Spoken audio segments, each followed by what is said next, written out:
Next up, we're going to talk with Mr. Jon Collado a little bit. He's going to run through e-stamping and CAD standards.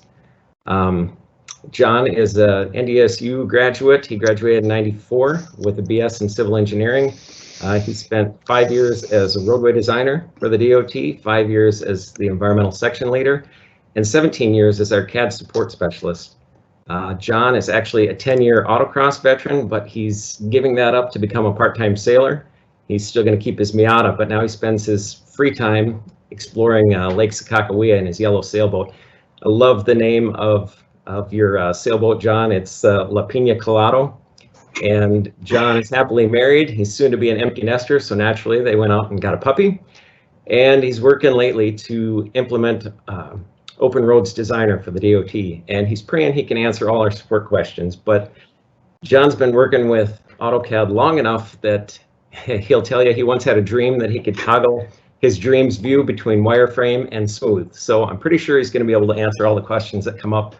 Mr. Collado, they're all yours. Thank you. Thanks, Aaron. So I got two parts to my presentation, as Aaron said, digital signatures and then a CAD update, status update.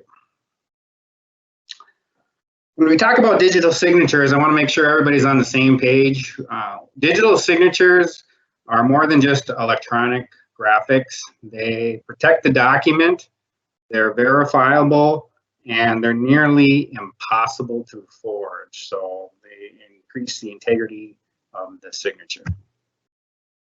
Digital signatures at the DOT, these have been timely tools implemented in a timely manner. They improve our workflow. They make it easier and faster to sign, distribute, and route documents. They address work from home issues.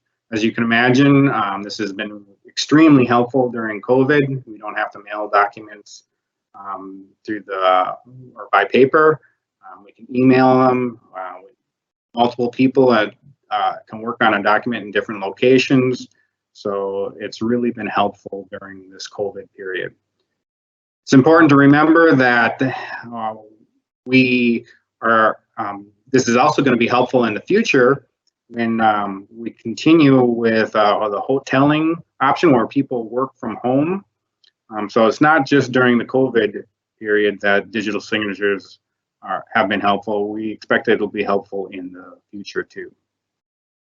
Some additional advantages, they make filing easier. You can create a document without using paper, and you can store it electronically. You don't have to store the paper.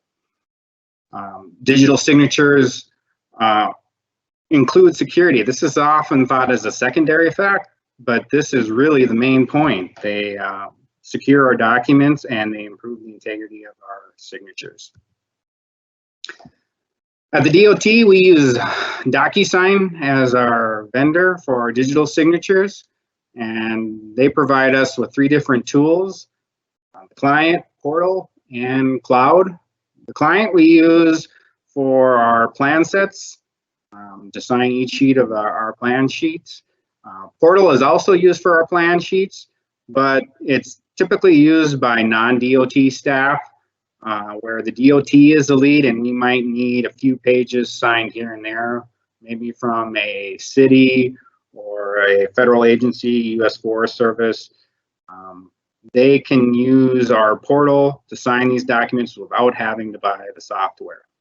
And sometimes we might be working with a consultant where we're the lead and they just have a few pages. And in those cases, they can use the portal without having to buy any digital signature software. The last tool is DocuSign Cloud. We use this in OPD for environmental documents and decision documents. And the special thing with the cloud tool is it allows you to incrementally approve a document. You can sign and lock certain parts of the document while leaving other documents to be signed and locked down during the workflow. As you can imagine, as you make decisions and comments, you're adding information to the document. So this helps with a digital signature workflow. Consultants working on North Dakota DOT plans. We encourage consultants to use digital signatures. It is optional if the lead designer is not DOT staff. If the consultant is a lead, they can choose whether to use digital signatures or not. If the consultant wants to use digital signatures, they can use any software vendor that they choose. We don't have a mandate at the DOT. So example, if they had Adobe Pro or Bluebeam, they could use that to create digital signatures for their documents. Internally, in OPD, we're using it mostly for plans, environmental documents, and decision documents, but we are expanding it into other areas. We encourage the districts to use digital signatures for plans, but it isn't mandatory.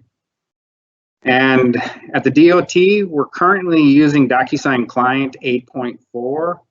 Hopefully in May, we'll be updating all of our staff to the 9.4 version. So there's going to be an update this May with the DocuSign Client. There are 2 enhancements in that update. We shouldn't have to mess around with the DocuSign watermark for adjustments between large and small seals. And there should be an option to not track the history on the first, for testing the first signature of a document. So a couple enhancements included in that update. I got a few statistics on DocuSign. I'll start off with cloud. We started off in 2019, had a few documents out there, 63 documents. DocuSign Cloud refers to documents as envelopes. Those 2 terms are used interchangeably. And last year, we almost had 2,000 documents processed through DocuSign Cloud. Now, DocuSign Cloud provides an opportunity to review and approve a document in minutes. We should be able to review and sign a document in minutes. Let me rephrase that. We could sign a document in minutes.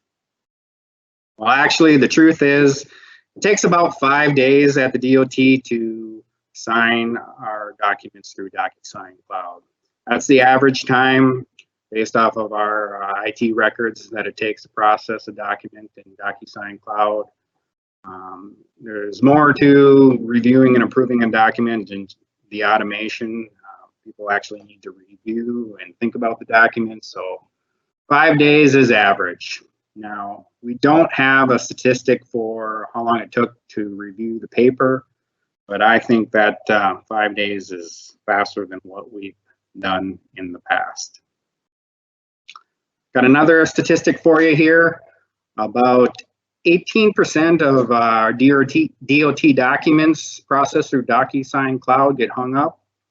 Now, I think there's an interesting story behind this, but I just don't have it. I just thought it was an interesting statistic.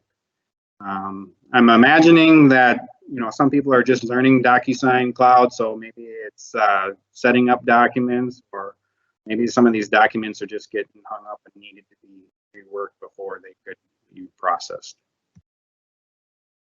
On the client side, the tool used for the plans, I don't have statistic for each year, but so far, this is a running total. Early March, we've had over 13,000 signatures, pages that have been signed with DocuSign clients. Now at the DOT, I do a lot of support for CAD and digital signatures, and I just wanted to go over some support issues. Just want to remind people that we do have some of our resources posted on the internet. If you get a hold of this slide, you can see the internet link. And some of these support questions that I get deal with changes in the guidance. Last April, we had some changes in the guidance, and that's still a little confusing, so I'll just go over a few of those. In the past, when we had addendums, we had people re-sign the entire section. Now we're only signing the pages that have changed. In the past, when we had an electronic distribution version of plans, we needed an electronic distribution statement. Now you don't use an electronic distribution statement, you only include the graphics.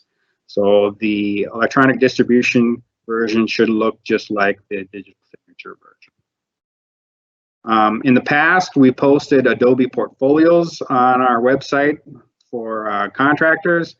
Now we just post a flat PDF, and just want to remind people the original is still posted as or still submitted as a portfolio. Now when we use Adobe, if you want to verify signatures, just want to remind people there is another option that you have to disable the required certificate replication checking to succeed. We don't see if any of our signatures have been revoked, so you got to turn that option off. And with DocuSign Cloud and Adobe Pro, the signature and seal graphics need to be merged, whereas in DocuSign Client, they're typically separate graphics. So I'm going to switch gears now to just to give a quick CAD update. We're in the middle of a migration or setting up Open Roads Designer.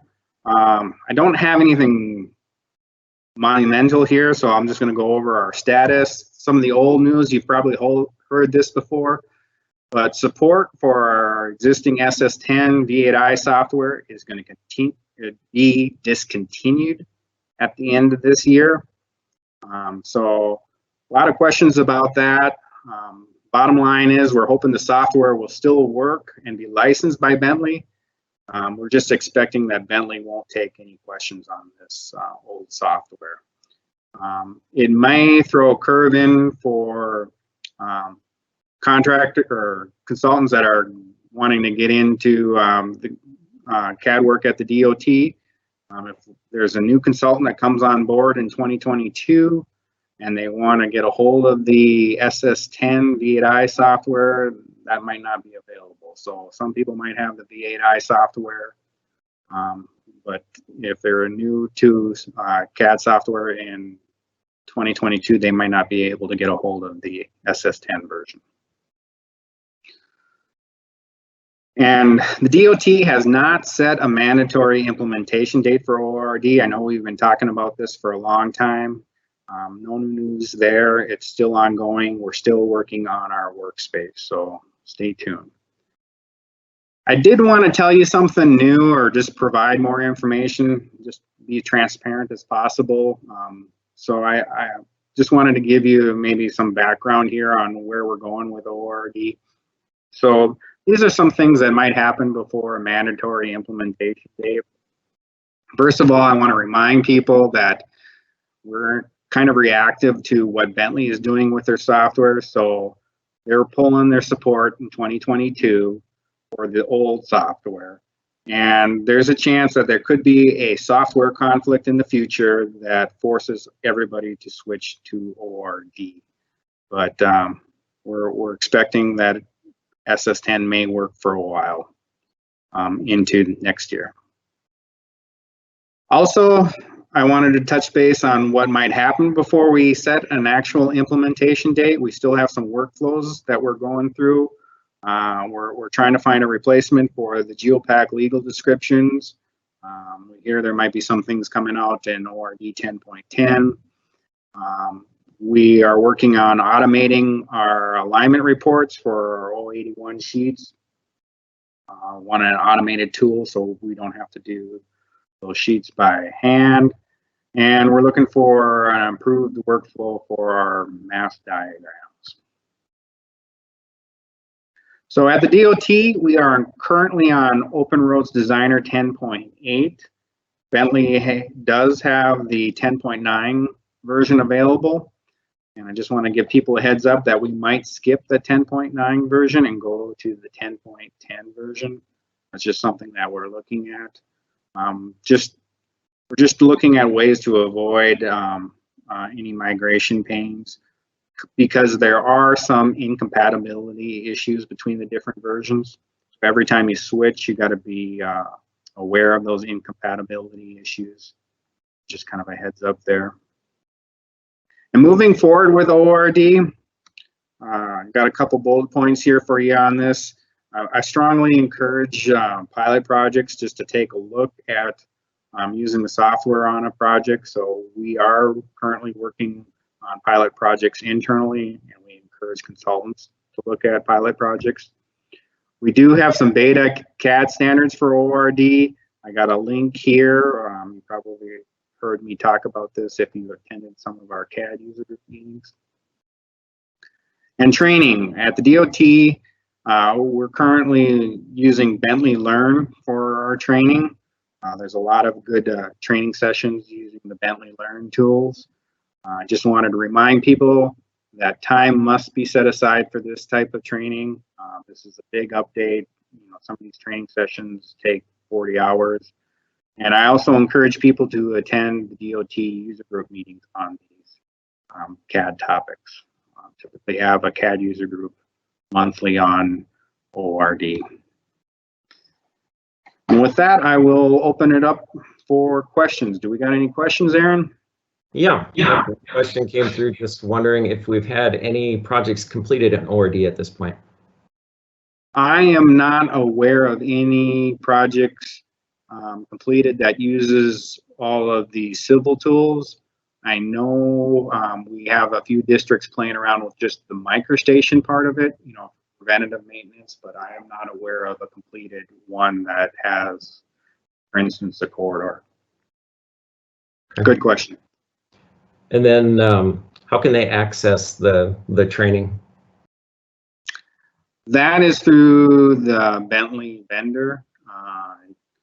I have a user group meeting on that and notes on that. So if anybody needs help getting connected to the Bentley Learn, I can send you some notes on how to do that. So my contact information is here. So please send me a note and I can give our staff recommendations on classes that are available there. So, and if there's enough people, especially our DOT staff, I could put together another CAD user group meeting on that.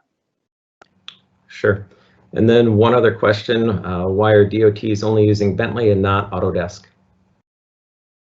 Some DOTs are using Autodesk.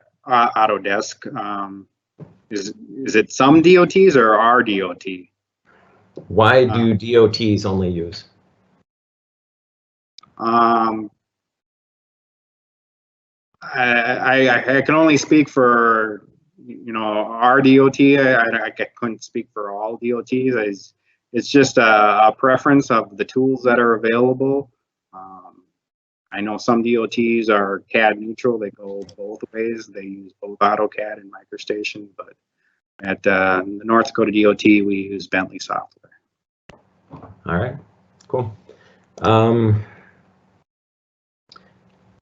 The slides that we have today will be available each week. We'll get, I'm not sure how soon they'll be available. One of the questions that came in was, will they be available each week for the conference? Yes, they will. It's just a matter of getting that out there and published. But John, it looks like that's all we have for questions for you right now. Oh, one more just popped in. Is the DOT going to provide guidance for standard digital signatures? We do have some of that guidance provided. We have that link. If you get a hold of these slides, there is some guidance on the digital signatures out there.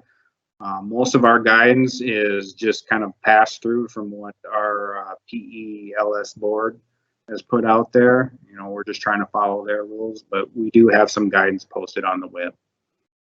Okay. And if you have specific questions, I'll try to take them. So you could just email them to me, and if I can't answer them, I'll try to forward them on to people at other staff at DOT that can answer them. Okay, very good.